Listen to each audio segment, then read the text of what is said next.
Hello and welcome to the Humankind closed beta open dev. We're going to be playing some nation difficulty because they've really ramped up the difficulty in this latest open dev, and where I was previously playing on Empire, now Empire difficulty kind of craps all over me. I am not the best player in the world.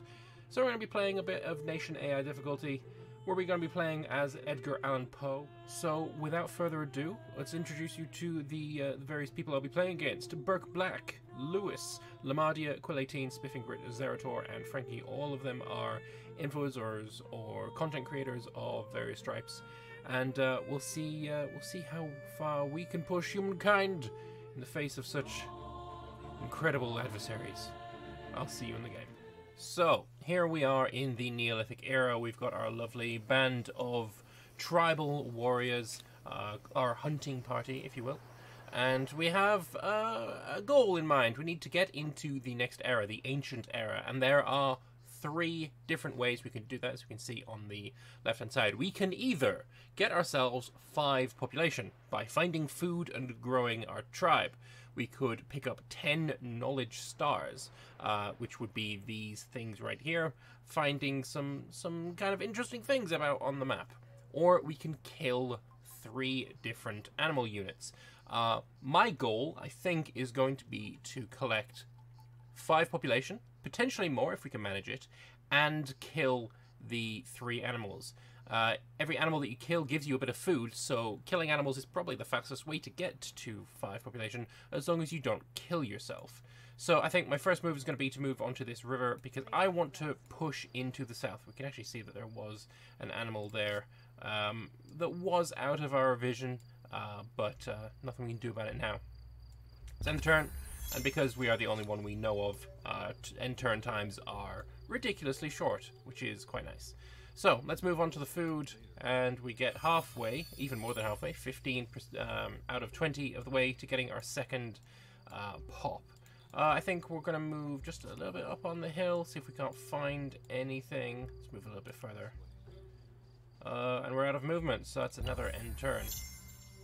Alright, let's keep exploring a bit, and we'll see what we can find. So even though I wasn't really moving for knowledge stars, if there's one in my path, I may as well take it. And it also allows me to go and attack this, what is it? Elk? Deer? Reindeer? Whatever it is, we can go and kill it. So we'll have our first battle of the game. We're going to choose manual battle, because I think we can win it a little bit easier if we do it that way. As for our deployment, we can choose any of these darker squares to go to. I'm pretty happy where I am. We're in a forest, we're on top of a hill, although if he deploys here, we're going to both be on a hill, and that might not be good for us. We'll see where he goes. He did not take the hill, so I am going to go forward and take the hill, because that means we get a +4 combat bonus, and we should be able to absolutely rinse this man. And by man, I mean deer, naturally. Is he going to run away? No, he's actually going to run to the river, which actually makes him even weaker. When you are standing on a river going to attack, you get a further negative to your combat. And so with that, we take 5 food and 5 influence, and that 5 food brings us up to the 20 we need to get a second hunting party. We are doing pretty well. We unfortunately don't have any movement left, so that's going to be another end turn. We also have our first world deed accomplished, which means we have found Vinicunca, which is a real world place. It is this, I don't know, multicolored Pride Month sand dune, I think? I don't know. But it's cool, and it's right here, and we know it. That's quite nice. World deeds give us stars, but more so in the later eras. It gives us fame. So we are the one with the most fame in the world right now, because we have 50 and everyone else has none. If the game ended right now, we would win. And Vinicunca is right here. Be the first to discover Vinicunca. We did that, we win, huzzah. We also see some food, so let's go and grab that too. Thankfully, it also brings us onto a river, and you always want to hit a river at the end of your turn, because moving onto a river, no matter how much movement you have left, unless there is a bridge, you lose all of your remaining movement. So being on one at the end of a turn, much better than being on one at the end. If you're there at the end, well, you lose all your remaining movement points, you know? So let's go find some more stuff. And what we have found is a woolly mammoth. I'm going to attack this thing. Not gonna lie, pretty worried about it. I'm thinking if we move to the river and then attack him, we may be able to deploy behind the river, potentially. We also have an event that we can take care of. Lost Souls 1. Your scout comes to you breathless from exertion. Between gasps, he tells you that he spied another tribe not far ahead. He leads you on, then after giving a stop signal, you drop to your bellies and crawl forward in the brush. Ahead, a young woman, no more than 13 summers, is leading a ceremony. Her audience, a dozen or so equally young or younger tribesmen. Many are crying. When you see the bodies laid out, you understand they are mourning. You know what you must do. So we can spawn a new hunting party. I like that. Or we could make our hunting party here have 2 extra movement per turn for 5 turns. I'm sorry, but I can't say no to an extra unit, especially as we're about to go into a fight against a mammoth. That seems like a glorious idea. Where are we going to fight this, though, is now the question. I do think moving onto the river here might be the best option. Yeah, and then we can deploy behind the river. Manual battle. What's over there? Being on the river right now, very bad for us. We need to back up immediately. Why this way? Alright. End the round. Let him come to me. So, because he was on the river, he actually took way more damage than we did. And if we can have a look, being on the river, -3. So, basically, it's not as bad as being in the low ground, but imagine if you were in the low ground and there was a hill. That would be quite devastating. So what we're going to do is... What I could do is swap you out for a fresh unit. I think that might actually be what we want to do. For the tribe. And 31 damage to him.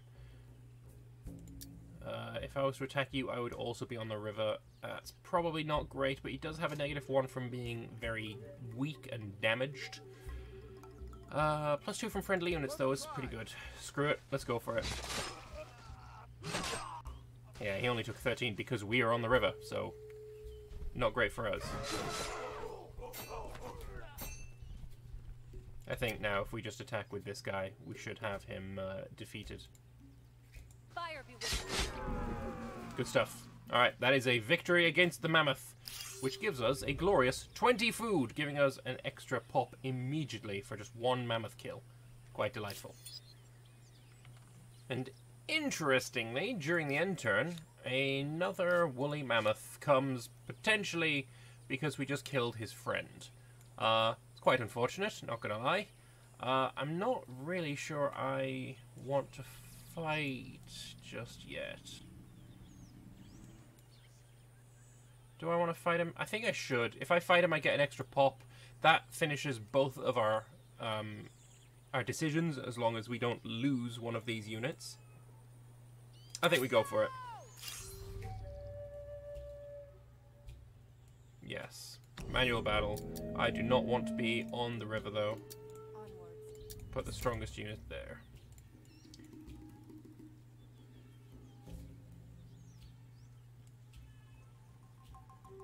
I think this is decent enough.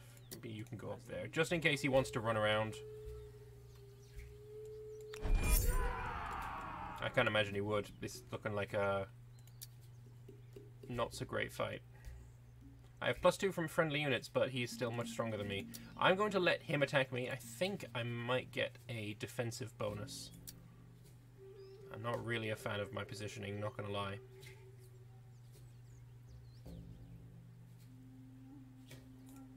I'm gonna run away.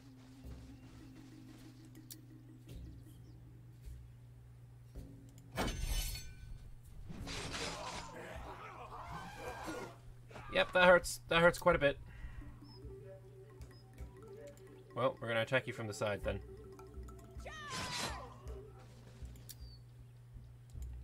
Can you get off the river? Maybe next turn you can get off the river. If you were to attack, you do a lot of damage. How about you run away? You can go to there. Now you, because you are undamaged, it's 12v12. Alright, I think I have this now then. Oh, you attacked the man on the river. That's not great. But I think that means you are on the river yourself, which is great. So you're going to go to there, you're going to go to there, and because you're on the river, we should be able to easily defeat you. Fantastic, that is an extra 20 food, and that means we've got our 5th pop, or it should do. You know why it didn't? Because this army is still already full, so we didn't get the extra pop. That is actually incredibly unfortunate. Nature forbids us. Because I got no movement, I can't move people off. Well, you know what? That's fine. It's fine. We'll just have to live with that shame of failure. 4 units, 3 hunted animals. I think with that I am going to go and choose our next civilization. So every civilization has a few different bonuses. There is a bonus, there is an emblematic building they can build, and an emblematic unit that they can build. So for the Assyrians, they get +1 land movement speed on all of their units. Very nice. They can build the Dunu, which is a defensive fortification building, and they can build Assyrian Raiders, which is a lovely cavalry unit that gets additional little bonuses, like ignoring enemy zones of control. Very cool. We could choose the Babylonians. They get more science on, per research technology on capital. They can build the astronomy house. They can build the Sabu Sakasti. I think, though, we're going to go with the Egyptians, because I do love the Egyptians. I love this +1 industry on districts producing industry, and district costs are reduced by 10%. I love that. I love the Egyptian pyramid, giving you industry, influence, and +3 industry per adjacent maker's quarter. All of this stuff, I love. The Markabata is a chariot with a bow on the back, which is kind of cool. We can we can move and then shoot, and then I think you move again. So you can move into combat, shoot, and then run away again. It's fantastic. I love it. Let's go with the Egyptians. Fantastic. And confirm. Here we go. The challenges of a young civilization. It's hard keeping up with the neighbors when they have the wheel and you don't. Humankind learns quickly that everyone contributes. If you're terrified of wild animals, you can grow lentils or catch fish. Tribes settle towns. Towns develop markets, and markets begin the exchange of goods, services, and most important, rumors and hearsay.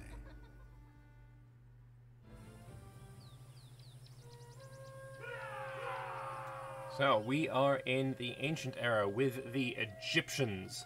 We still have our 4 units. They are now called scouts instead of hunting gatherers, hunting party. So, what do I do with these guys? Well, the first things first, I need to find somewhere to plop down a city and make a capital. And I think what we're going to do is grab one of our scouts, maybe the broken guy. We're going to get him to move out of the unit. And his plan is to move up here, and I want to build a city somewhere in this region. I want to do it in this region because I quite like that we've got some silk here, and we have a resource that we don't know what it is yet. I feel like this may be iron. I quite like the idea of having iron, and I'm going to roll the dice and gamble on that's what that is. We could also settle in this region, but I don't know what's in this region other than Vinikunka, which gives me influence, +10 stability, and +10 monies, which is quite nice. It's not bad bonuses, but I don't think I want that to be my first little colony. I don't want that to be my first claim, because, I mean, I want it to be up here. This seems like a much better area. So what we're going to get this guy to do is split off another guy, And you, sir, are going to get on this river because I want to go and explore south of this little mountainous area. We're going to get one of you guys to come out, and you are going to explore in the south. And we find another tribe. Well, I'm now going to bring you south as well, and maybe we'll have a little battle here. These guys are still in the Nomadic Era. These guys are much weaker than us, so more than likely they are just going to run away. I think I might chase them next turn. I want to see them die. So, we still see them, and we also see that there is a unit of them over in this area as well. So, with my units being so much better, what we're going to do is bring this guy over. We could either fight you... Yeah, we're going to fight you like that. We're going to fight you and make you run away as well. Unfortunately, you're running north, which is honestly not what I'm in favor of. This guy, though, is unable to run away. We're going to be able to absolutely crush this guy. He's unable to run away because he started retreating a couple of turns ago. Which means he cannot, when he has got this retreating status, avoid another battle. So we are going to absolutely crush this fellow. And you've decided to back way the hell up. That's fine by me. You know what? I'm much stronger than he is. I'm just gonna take the fight to him. 26 health damage to him. Very little to me. Only 12. He's not going to attack me, so I'm going to attack him again. Is he going to attack? No, he just ends his turn. Oh no, he's actually coming to attack me this time. I tell a lie. Guy just getting a last lick in. Well, with this, we are going to wipe you out. It did hurt us quite severely. We did take a lot of losses in that fight, but it's a 1v1 on plains. That's always going to happen.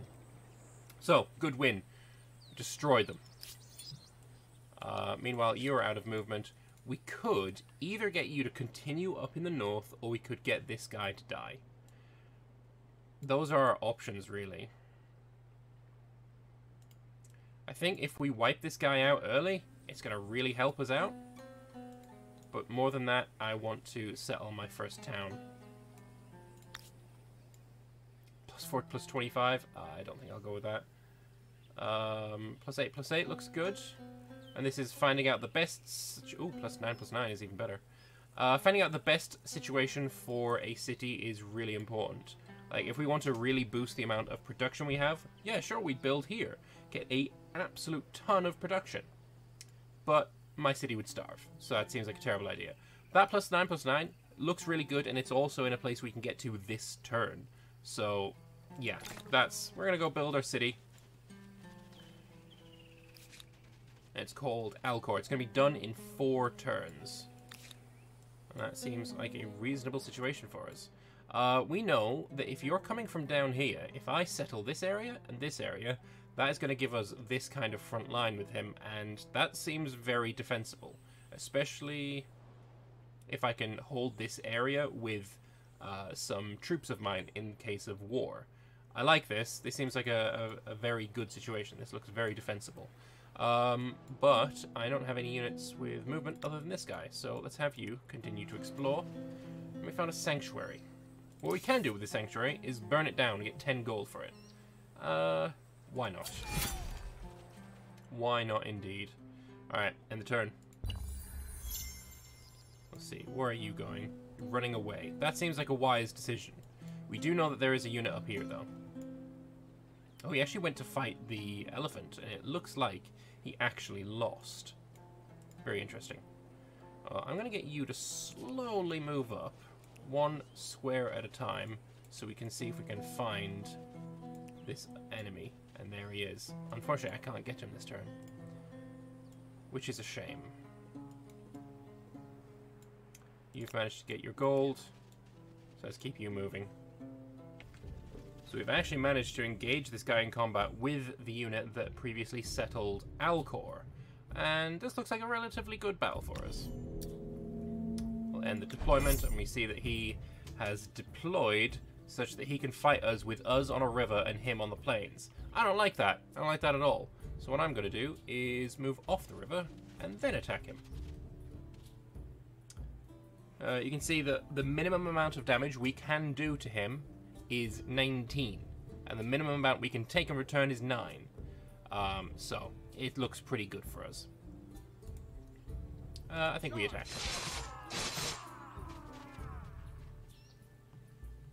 Is he going to attack us back? Nope, he retreats. Which makes sense. He's pretty weak. Now it's just 13 combat strength versus his 10 combat strength. It hurts us to do this. It hurts our soul, but it is the objectively correct thing to do. We're just going to keep wailing on him until he's dead. Unless he wants to attack me. No, he didn't. And unfortunately, because we didn't manage to wipe him out, we actually lost that battle, and our troops have retreated up into the north. That is unfortunate.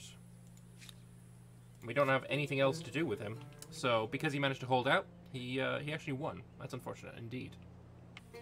However, it doesn't matter because it looked to me like the deer there just actually killed him. Off we go. Right.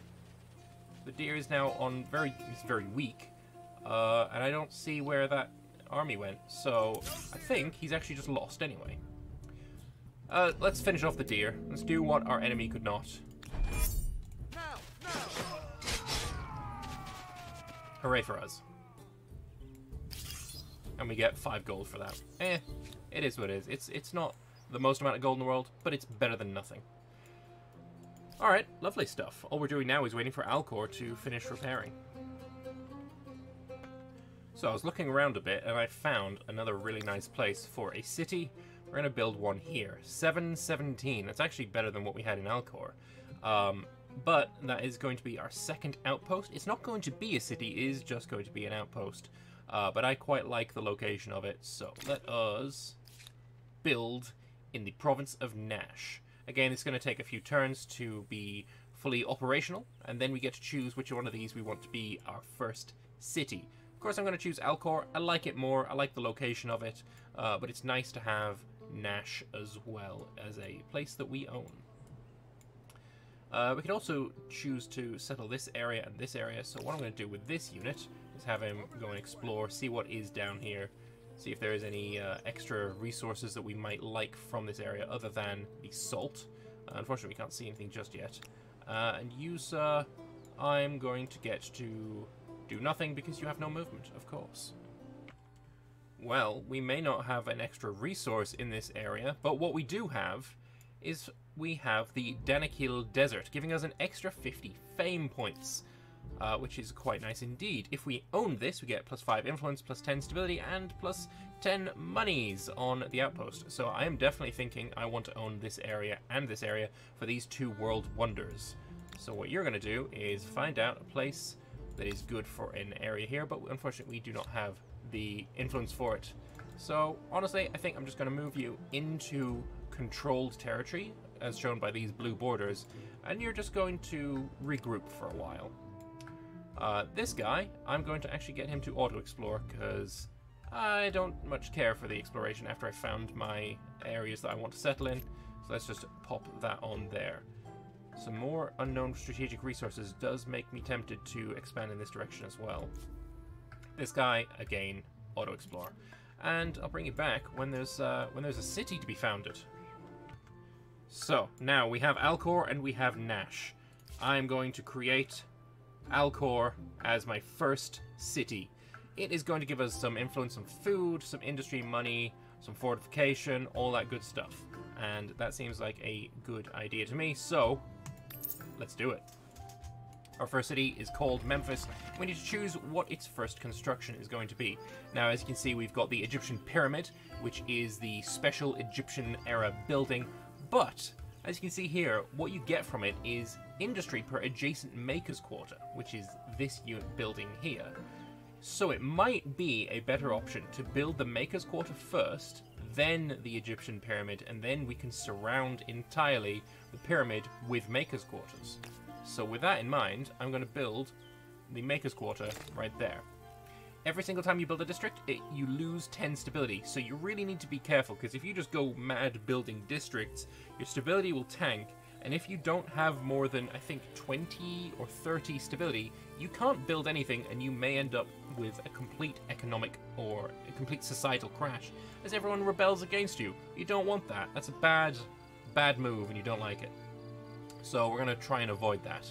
What we can do with this unit here is disband him. If we disband him within the borders of Memphis, he will become a population point in Memphis. You can see here we've got 0, and now we have 1. And with that, we could say put the guy on industry, and this will actually only be done in 4 turns rather than the 7 it was going to cost. So that seems like a good idea to me. I like it. We could also immediately attach Nash to Memphis, making it so that we can have Memphis build in this area as well, if it had any special resources, for example. It doesn't, but we could do it nonetheless if we wanted to. It's not really necessary because, of course, like I said, there is no special resources to build. Those would be things like silks, those would be things like these sage areas, like salt, but again, there's nothing there, so there's no point. Alright, with that, we need to choose our first science, and it's going to only cost us 1 point. I don't know why that is, but it is indeed the case. And I think the first thing I want to go for is potentially city defense, so I can start getting myself some warriors, some actual combat units. There's either that or archers. One of the two is going to be quite important for us. I think I'll go with city defense. It's only going to take us 1 turn. Because I guess we started with quite a lot of science. It may have been because of those science pickups that we had in the Neolithic Era. Because we only make 3 science per turn, and that is very much not a lot. But yeah, with that selected, let's end the turn. And this will be our first full turn as a civilized Egyptian nation. Quite delightful. And with that, I will leave this first episode there. Thank you very much for watching. If you would like to see more Humankind, stay tuned. Stay subscribed, click the like button, and I will see you guys in the next one. Thanks for watching. Bye-bye.